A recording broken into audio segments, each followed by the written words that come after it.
Okay, looks like we are live. I'm gonna check to make sure I can get to the link. I'm gonna check to make sure my sound is working okay. All that good stuff. If you're watching this recorded later, skip forward until when we start the stream. There's still a little bit of time left before we're gonna start, so you can, if you're watching this at a later time, fast forward past me. I mean, I'm on the whole video. Fast forward past me now. We're adding it to Google Classroom.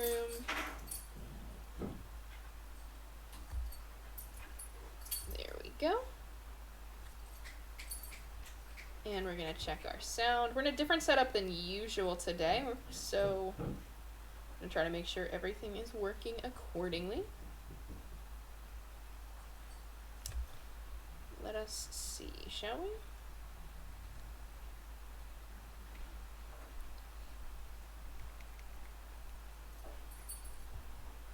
Alright. So. Okay, sound seems to be okay. There's a little extra noise in the background because I am dog sitting today, so you might hear some breathing or panting or jingling of collars. That's the dogs. They will not come over here because they are obnoxious and they don't want to be seen on camera, but I would put them on if I could.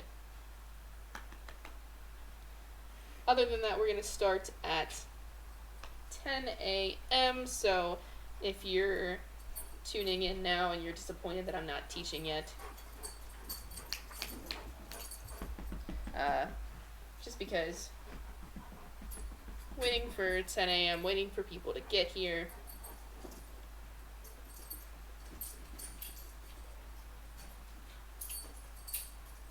Okay.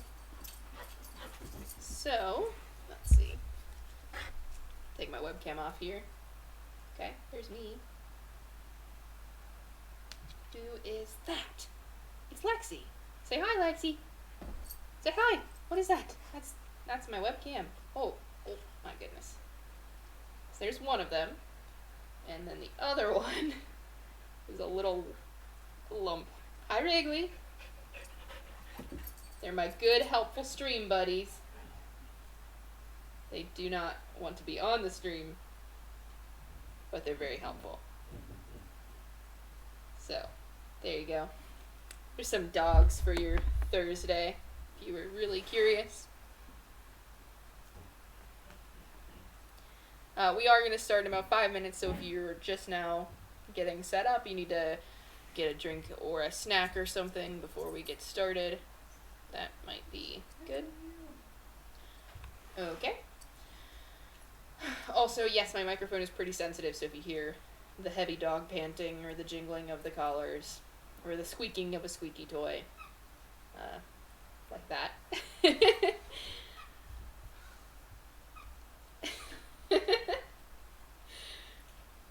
This is like the first time all morning that they decided to chew on their toys, so of course, as it happens.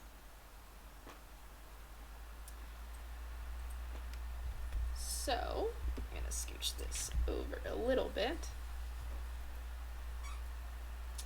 And again, we're going to get started at 10 a.m. I put the link up to make sure that it worked. You guys are here, so it works. We will start then, so you can hang out in the meantime. And, not too long of a lesson today, so I think we'll be okay. It's maybe the shortest section of our notes, and it's the end of the chapter. So we're going to be finishing chapter 25 today. In just a couple minutes, we'll get started. Oh no, Lexi has the zoomies. This is going to be really fun. Oh, she's got a ball. Okay, she's got her ball. She's chasing her ball around. Hope everybody's having a good week. I'm pretty confident it's Thursday today, but I'm kind of losing track of the days, I'm not going to lie. Yeah.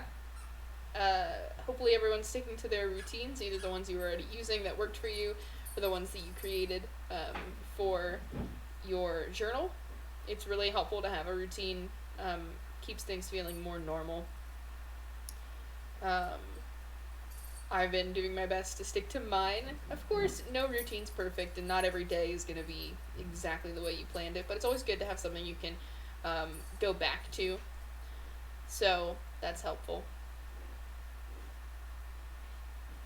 I gotta show you the cutest thing while we're waiting. And it is, in fact, the cutest thing in the world. So I'm gonna get back to my screen where I can see what the camera looks like. And then, look at this little helpful lump who's decided to lay right here. He's cute. She's running around in the background, but he's cute. Look at this handsome guy. Oh my goodness. What a good helper. Okay. I really am just trying to kill time. I don't want to turn the stream off until we're ready, because it works now, and there's no reason to break something if it's working. It's just a whole different, whole different feel today with this different location in the house, not in the office. Again, if you're just tuning in, we're going to get started in about 2 minutes. I put the stream link up early so you guys could get it open so it could get settled. But I said it would start at 10, and I'm not a liar. So it will start at 10 a.m. And again, if you're just joining us, if you hear any weird noises in the background, it's probably the dogs. I am dog sitting today, so it's very exciting.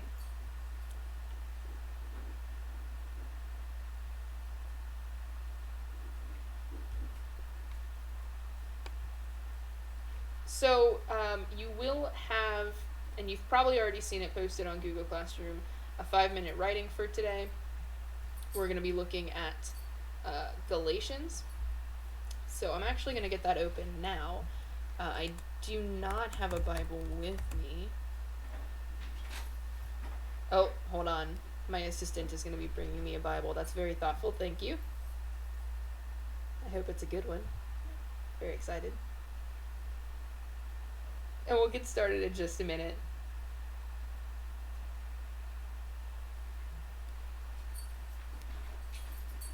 It's a Bible. Thank you very much. It's the new Revised Standard Edition. Yes! We love Bibles. Okay, so this is not the version I usually read from. I usually read from the New American Bible, but it works. It works for our purposes today. I always like having a hard copy Bible. In fact, I prefer one. So we are going to start in just a moment here.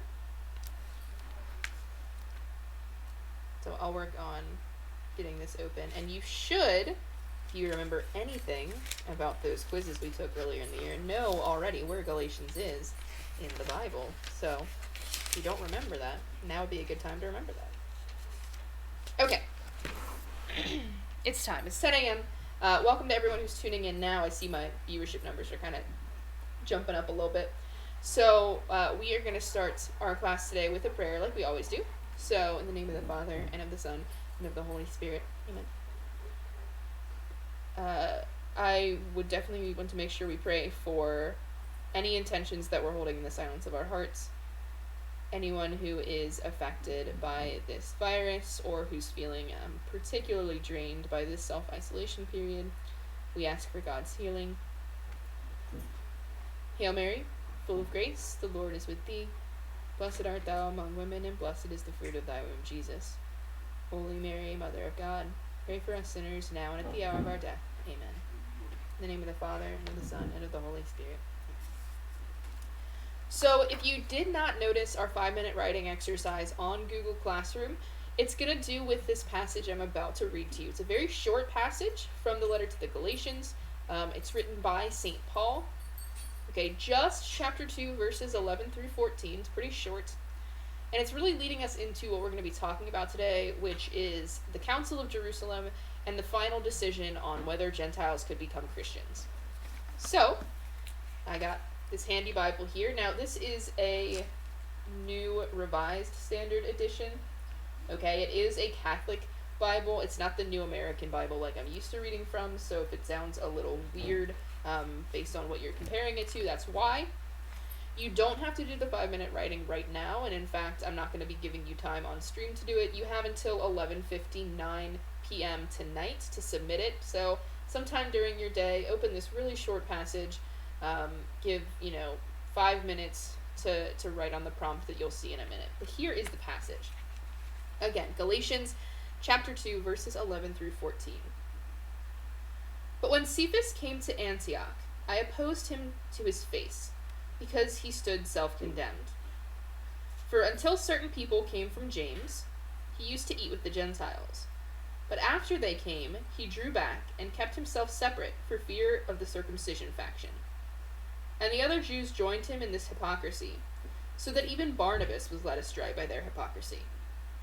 But when I saw that they were not acting consistently with the truth of the gospel, I said to Cephas before them all, if you, though a Jew, live like a Gentile, and not like a Jew, how can you compel the Gentiles to live like Jews?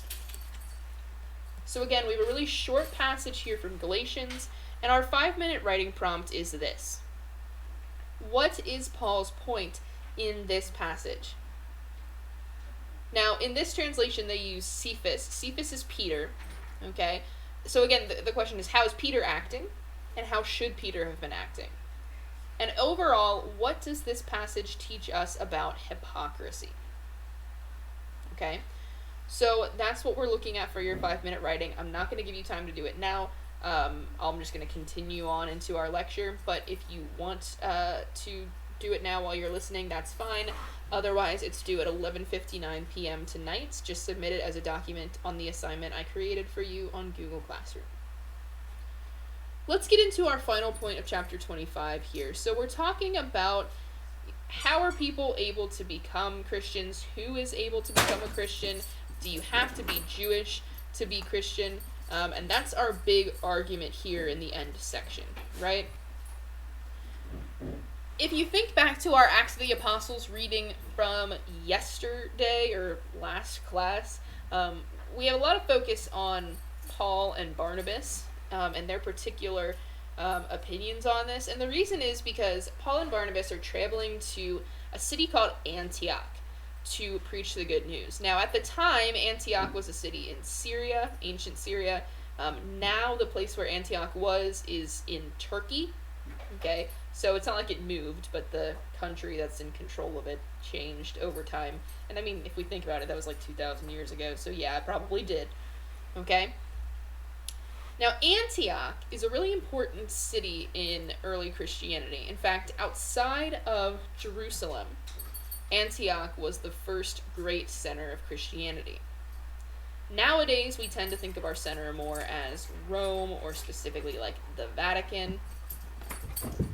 But Antioch was really this great, important city, and really the first big Christian center outside of Jerusalem.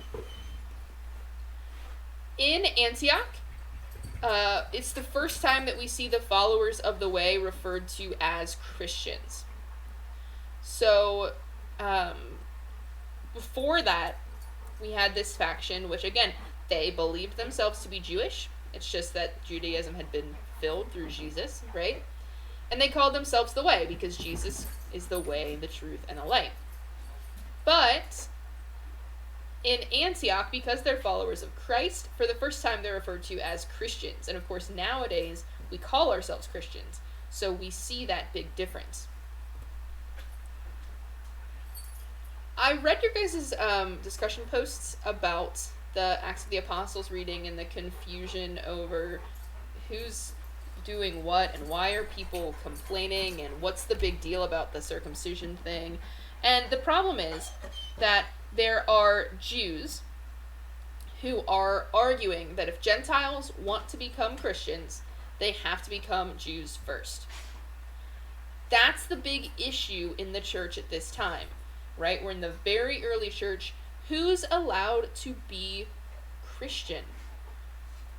Is Christianity the same as Judaism? Or can Gentiles be Christians without adhering to Judaism? That's the big question. So in that reading, when they said, well, you have to be circumcised to be saved, that wasn't a decision. That was kind of like a question. That was the question of, do you have to be circumcised to be saved? Do you have to be Jewish, follow Mosaic law, to be saved? Okay? So again, what would this mean? If Gentiles had to become Jews they would have to be circumcised. If you were a man and you were a Gentile and you wanted to be a Christian, you'd have to be circumcised because you'd have to be Jewish.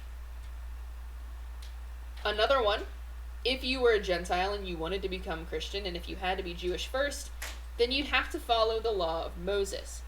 This is stuff like the dietary restrictions, what you could or couldn't eat. There are restrictions on what you can and can't wear. There are restrictions on what is clean or unclean to do or ways to act. And the argument is, if you had to be Jewish to be Christian, then you needed to do these other things as well. We actually just heard in our Galatians reading that Peter was afraid of this pro-circumcision faction. When they weren't around, he was very friendly with the Gentiles. He was very appreciative of them joining the church, and he wanted to know them. But as soon as the faction came around that believed you had to be Jewish to be Christian, then he was suddenly ignoring the Gentiles. He was kind of sitting away from them, almost hiding himself from them. And in our Galatians reading, we hear Paul call him out, right? In front of everybody is what he says. Hey, why are you acting like this? And how are you going to expect the Gentiles to be Jewish if you're not even acting like a Jewish man yourself? So Peter is afraid, but Paul confronts him in front of everyone. In our Galatians reading, we actually see Paul recount that event. What this all leads up to is called the Council of Jerusalem. Now, Jerusalem, obviously the center of Christianity at this time, and the Council of Jerusalem was actually the very first church council. So it was the first time that leaders of the church got together to look at an issue that was plaguing the church. And how do we handle this? Again, our overarching theme here, could Gentiles be Christians? That's our big question. Could Gentiles be Christians? Again, we're looking at a church that largely considered itself to be Jewish. Nowadays, we think, okay, so Christianity is a different religion than Judaism. But at the time, that wasn't the thought. The thought was, we have been Jewish, we are Jewish, and now we are fulfilled in that because the Messiah came. But they didn't think they were a different religion or anything. When Gentiles went to join, okay, first of all, are you allowed to join at all? And then, if you do join, do you have to be Jewish? Do you have to be circumcised? Do you have to follow the Mosaic law? And that's coming in here as our big question of the Council of Jerusalem. So, on the one hand, we have people like Paul who are saying, listen, Gentiles can absolutely become Christians, okay? And again, if you remember way earlier in our Acts reading from the first part of this chapter, we see that God says Paul is going to bring Christianity to the Gentiles. That's like his job. So, on the one hand, we have Paul, who is very, much a proponent of, okay, yes, Gentiles can be Christians. On the other side, though, we have this guy whose name is James the Just. And he's actually the bishop of Jerusalem. So he has a really high, important role in the church in Jerusalem. And he's very devoted to the law of Moses. Remember, when we look at the early church, we're looking at people who were Jewish and then continued to be Jewish, but believed that Jesus was the Messiah. So James the Just is very devoted to the law of Moses, and to boot, he's a close relative of Jesus. Having that closeness may have made him feel like he understood or knew about what the church should do in terms of a direction. So, it's interesting because of his devotion, because he was so devoted to the law of Moses, because he was so strict about those laws, he actually converts many Pharisees to Christianity. If we think back to who the Pharisees are, they're this group of people who are very strict about following the Mosaic law. They're the ones who wear the big phylacteries and the conspicuous fringes, and they're very pious. And a lot of these Pharisees, in their Judaism, notice James the Just, and at that point, they recognize, hey, he's still pious, he's still following the Mosaic law, and he opens their eyes to Christianity. So he actually converts a lot of the Pharisees to Christianity by his own pious example. But here's the problem with James the Just. He did not want Gentiles converting to Christianity. He didn't think they had a place in the church. Again, we're looking at an early church that considers itself to be Jewish. So we have to keep that in mind. So what do they decide? Well, first of all, they decide, you know what? If you're not Jewish, you're still allowed to be Christian. That's the first thing, okay? If you're a Gentile, yes, you're allowed to become Christian. That was the biggest question surrounding the Council of Jerusalem. If you were a Gentile, if you were not Jewish, were you allowed to be a Christian? But then there were some underlying questions, right? Okay, so yes, you're allowed, but do you have to be circumcised then? And the answer is no. If you're a non-Jewish convert to Christianity, you do not have to be circumcised. Part of the reason is because we can start to see a split from Judaism happening here. The Christians recognizing that Jesus was the fulfillment of the old law, so those things don't apply here. The other question was, do Gentile converts have to follow the Mosaic law? And again, the answer is no. If you were a Gentile, a non-Jewish person, converting to Christianity, you did not have to follow the law of Moses. You did not have to eat the certain clean or unclean foods, right? You didn't have to pay attention to, you can't wear this fabric because it's unclean. Those sort of things didn't apply. And you can think about this in your own life. I mean, you didn't grow up as a Christian doing Jewish customs, right? Like, you didn't have a bat mitzvah or anything because you're not Jewish, you're Christian. This council, the Council of Jerusalem, really shows in the early church a very definitive kind of split from the ideas of Judaism. It's kind of this recognition that, you know, the church isn't just for Jews. The good news of the church is meant for the whole world. The Council of Jerusalem, this very first church council, deals with something that you might not have even realized was an issue. But again, we started with a church that considered itself to be Jewish, and so we have to look in terms of how did we get from that point to here? And part of that is the Council of Jerusalem, that decision in the early church that non-Jews were allowed to become Christians and that they did not have to follow Jewish customs to be Christians, because the good news was meant for everyone. And that's our end to chapter 25. So, I'm going to give you guys a second in the comments or the chat down below to ask any questions that you have. And while you're doing that, I'm going to talk about two things. First of all, remember that you have that 5-minute writing assignment. That is due tonight at 11:59 p.m.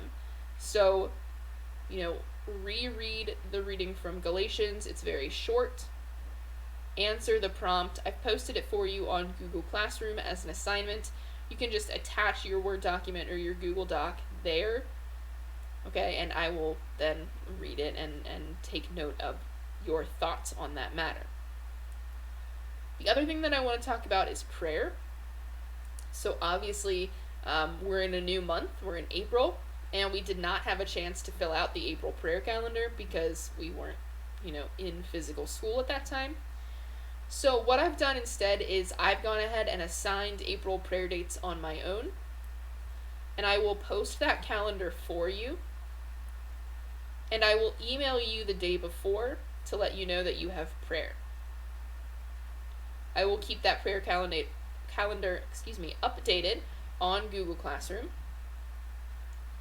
and you will have 2 days to post your prayer. So your class today, someone has prayer today, and I will email that person. That person has until tomorrow at 11:59 p.m. to post their prayer, okay? So we're giving you a little bit more of a time buffer since we're not having class every day. But it's really important to still use this time to pray and to reflect and to journal and to really remember, to keep feeding your spirituality. Don't let that be neglected during this period. So I don't see any questions in the chat. If anything else comes up, feel free to email me and let me know. But again, 5-minute writing, that's already posted. Be sure to do that by tonight. The other thing is the prayer calendar, which I will be posting from my other computer. It's on my other computer. I'll be posting that. I'll be emailing, who has prayer. So take a look at that when it gets posted. See if your name is on it. Okay? And again, you'll have 2 days now. So the day that you are on the calendar and the day afterward to post it. Other than that, though, I hope you have a good rest of your Thursday. If you have any other questions, please let me know. But other than that, I will see you next week.